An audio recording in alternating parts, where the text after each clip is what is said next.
Assalamualaikum warahmatullahi wabarakatuh. Halo anak-anak semua. Hari ini kita akan belajar tema 4, subtema 2, pembelajaran kedua dengan muatan bahasa Indonesia dan IPA. Sudah siap untuk belajar hari ini? Kalau sudah siap, mari kita mulai belajarnya. Pantun merupakan salah satu karya sastra lama. Tahukah kamu? Selain pantun, ada karya sastra lama yang disebut dengan syair. Berikut beberapa contoh karya sastra lama. Ada pantun dan ada juga syair. Nah, apa ya perbedaan antara pantun dan syair? Sekarang disimak baik-baik ciri-ciri dari pantun dan dari syair. Pertama, ciri-ciri pantun. Pantun itu terdiri dari 4 baris. Jadi satu baitnya itu 4 baris.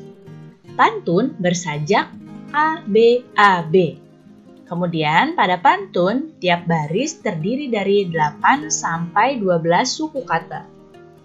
Dan isi pada pantun itu terdapat pada baris ketiga dan baris keempat. Sedangkan baris ke-1 dan baris kedua itu namanya sampiran. Sedangkan pada syair, ini ciri-cirinya. Pertama, terdiri dari 4 baris. Sama ya. Syair itu satu baitnya terdiri dari 4 baris. Kemudian syair itu bersajak A, A, A, A. Tiap baris syair terdiri dari 8 sampai 12 suku kata.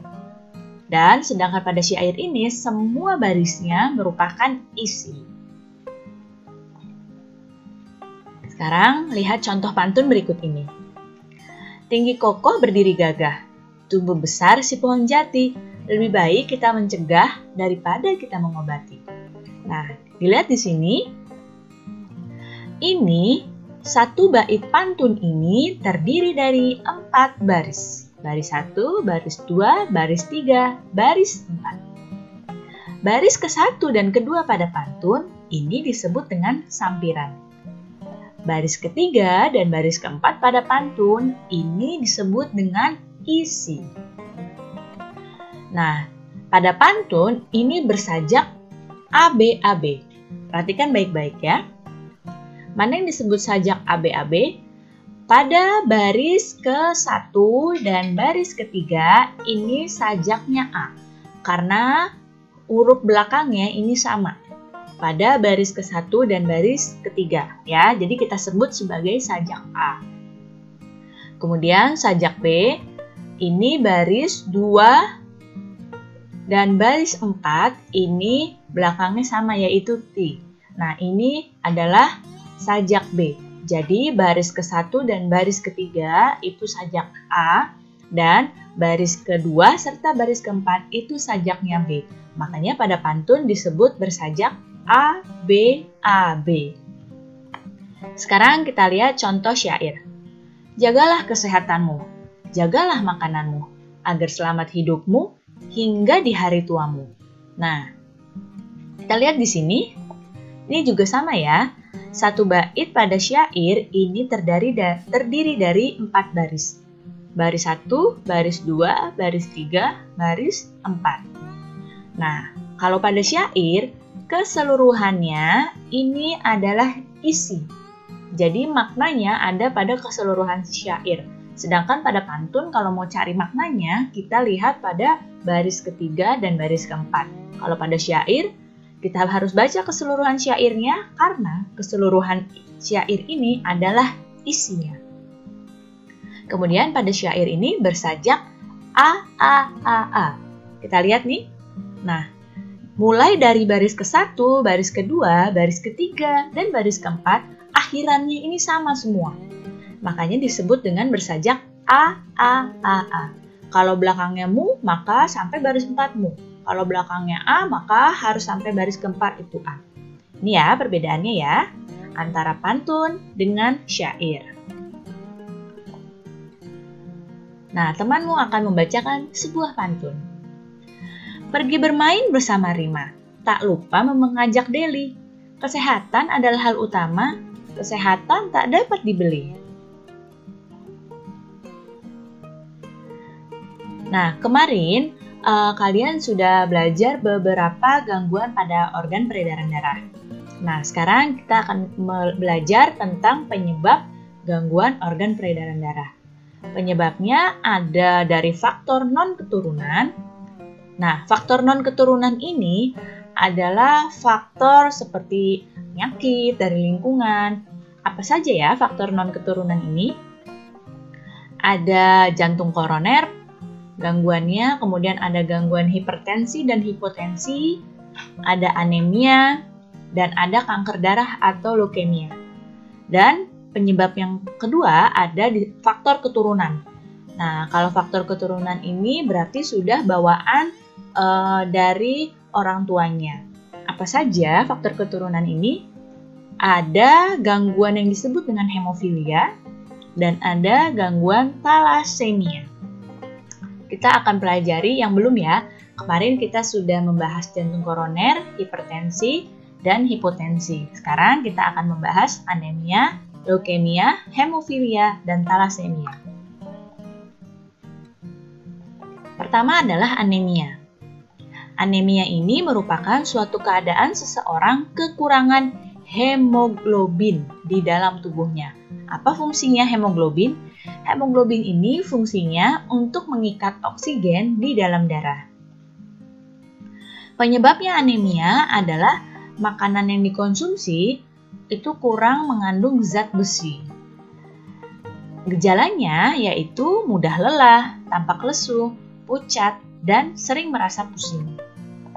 Nah, pada gambar ini adalah gambar sel darah merah.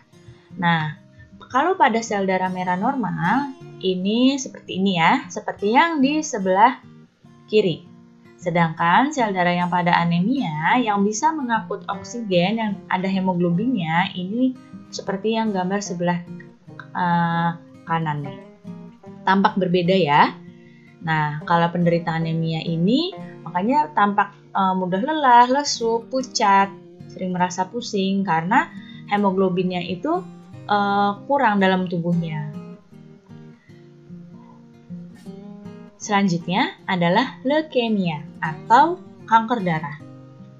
Leukemia ini adalah suatu kelainan darah karena jumlah sel darah putih ini memperbanyak diri tanpa terkendali dan mengakibatkan sel darah putihnya memakan sel darah merah. Jadi dalam tubuh kita itu ada sel darah merah, ada sel darah putih. Nah, pada orang yang menderita leukemia, sel darah putihnya ini memperbanyak dirinya sangat-sangat banyak sampai tidak terkendali dan menyebabkan bisa memakan sel darah merahnya. Penyebab dari leukemia itu diantaranya dari gaya hidup yang tidak sehat. Gejala leukemia itu diantaranya ya, ada demam, menggigil, berat badan turun drastis, sering mimisan, dan terasa lelah berkepanjangan. Bisa lihat di sini, yang sebelah kiri ini adalah sel darah merah yang normal. Ya, di sini sel darah merah yang normal. Yang ini yang ditunjuk mana ini sel darah putih. Nah, kalau pada penderita leukemia, ini seperti gambar yang di sebelah kanan. Sel darah putihnya memakan sel darah merah hingga jadi seperti ini. Jadi sel darah putihnya ini memperbanyak diri tidak terkendali seperti ini. Selanjutnya adalah hemofilia. Nah, hemofilia ini adalah penyakit keturunan atau gangguan peredaran darah keturunan. Nah, ini menyebabkan tubuh kekurangan protein untuk proses pembekuan darah. Jadi, ketika terluka, penderita hemofilia ini darahnya akan sulit untuk membeku. Hemofilia ini dapat ditangani dengan pemberian obat untuk mencegah maupun mengobati saat terjadi pendarahan. Nah, bisa dilihat di sini. Kalau pada orang normal, yang sebelah kanan nih, ketika terjadi luka, ini kulit yang terluka, maka darahnya akan membeku. Ya, akan membeku seperti yang warna merah tua ini, darahnya akan membeku.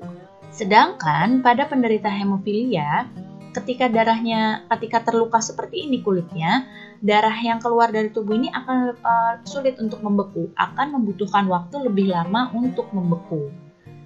Ya, jadi ini perbedaannya.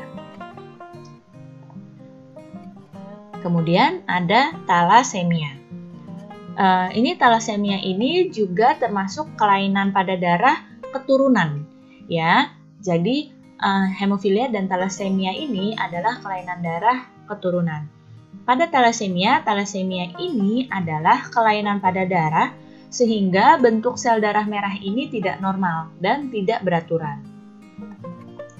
Pada penderita thalassemia, sel darah merah tidak bisa berfungsi dengan baik dan sel darah merahnya juga mudah rusak, sehingga oksigen yang dialirkan ke seluruh tubuh ini tidak cukup karena rusaknya sel darah merah tadi. Nah, bisa kalian lihat di depan kalian, sel darah merah yang normal ini seperti pada gambar yang ibu tunjuk nih yang di sebelah kiri. Ya, ini bentuknya bulat normal seperti ini, keping-keping darahnya. Kalau pada penderita thalassemia, bentuk darahnya tidak beraturan seperti gambar yang di sebelah kanan. Lihat keping darahnya tidak normal dan tidak bulat seperti yang sebelah kiri. Ya, bentuk darahnya tidak beraturan dan bentuk sel darah merahnya itu tidak normal. Assalamualaikum warahmatullahi wabarakatuh. Halo anak-anak semua. Hari ini kita akan belajar tema 4, subtema 2, pembelajaran ketiga dengan muatan IPS dan PPKN. Sudah siap untuk belajar hari ini? Kalau sudah siap, mari kita mulai belajarnya. Nah, jadi hari ini Dayu mengajak teman-temannya untuk wawancara. Jadi, Dayu, Edo, dan Lina sepakat untuk berangkat bersama.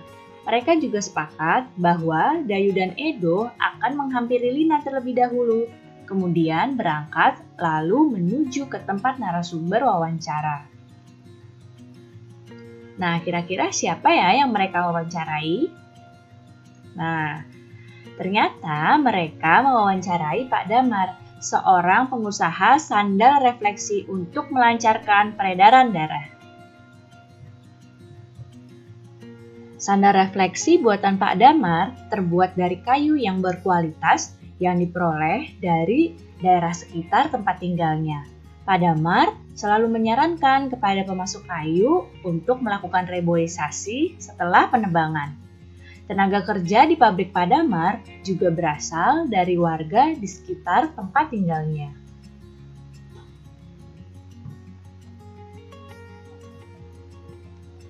Nah, selain berinteraksi dengan sesamanya, manusia juga berinteraksi dengan lingkungan alam, seperti yang dilakukan oleh Pak Damar. Beliau menggunakan kayu dari lingkungan sekitarnya dan selalu menyarankan reboisasi pada para pemasok kayu.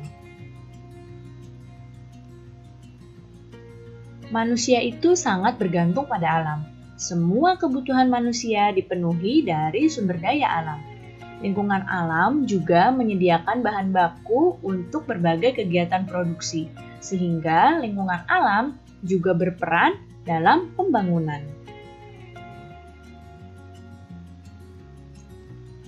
Nah, pembangunan dalam aspek interaksi dengan alam itu ada mengolah sumber daya alam dengan bijaksana dan ikut melestarikan sumber daya alam tersebut. Jadi, sumber daya alam yang ada itu boleh diolah, asalkan diolahnya tidak berlebihan dan terus melestarikan sumber daya alam tersebut. Kemudian, membangun sarana prasarana untuk masyarakat dengan tetap memerhatikan kelestarian lingkungan. Ingat ya, dalam memanfaatkan alam itu harus bijaksana. Pemanfaatan alam yang berlebihan dapat merugikan manusia dan dapat menimbulkan dampak negatif bagi lingkungan. Setiap warga masyarakat itu memiliki tanggung jawab di lingkungannya. seperti saling menghormati, menjaga kebersihan, dan berperan aktif dalam pengambilan keputusan. Nah, di hadapan kalian ada gambar pengambilan keputusan bersama. Pengambilan keputusan bersama dalam masyarakat Indonesia itu biasanya dilakukan dengan cara musyawarah untuk mufakat. Namun, jika kata sepakat tidak tercapai melalui musyawarah, maka akan dilakukan pemungutan suara atau yang disebut dengan voting. Bagaimana kita bersikap dalam musyawarah? Nah, yang pertama, kita harus memahami tujuan keputusan yang akan diambil. Kemudian, harus saling memahami, menghormati, dan menghargai pendapat. Kemudian juga harus bersikap lapang dada menerima masukan dalam bentuk kritik, usul, dan saran dari peserta lain. Dan juga kita tidak memaksakan kehendak untuk dijadikan sebuah keputusan bersama. Nah, sebagai siswa yang belum memiliki hak pilih di masyarakat, apa yang dapat kamu lakukan? Dalam kegiatan keputusan bersama atau dalam kegiatan musyawarah di masyarakat, apa yang bisa kalian lakukan? Nah, ini adalah hal-hal yang bisa kalian lakukan sebagai siswa saat ada musyawarah di masyarakat. Yang pertama, kalian bisa turut serta bergotong royong dalam menyiapkan tempat musyawarah. Kemudian, kalian dapat mengamati jalannya pengambilan keputusan dan membantu menyiapkan makanan dan minuman dalam kegiatan musyawarah. Baik anak-anak, cukup sekian ya penjelasan Ibu kali ini. Mudah-mudahan kalian paham dan mengerti. Terima kasih anak-anak semua. Sampai jumpa lagi. Wassalamualaikum warahmatullahi wabarakatuh.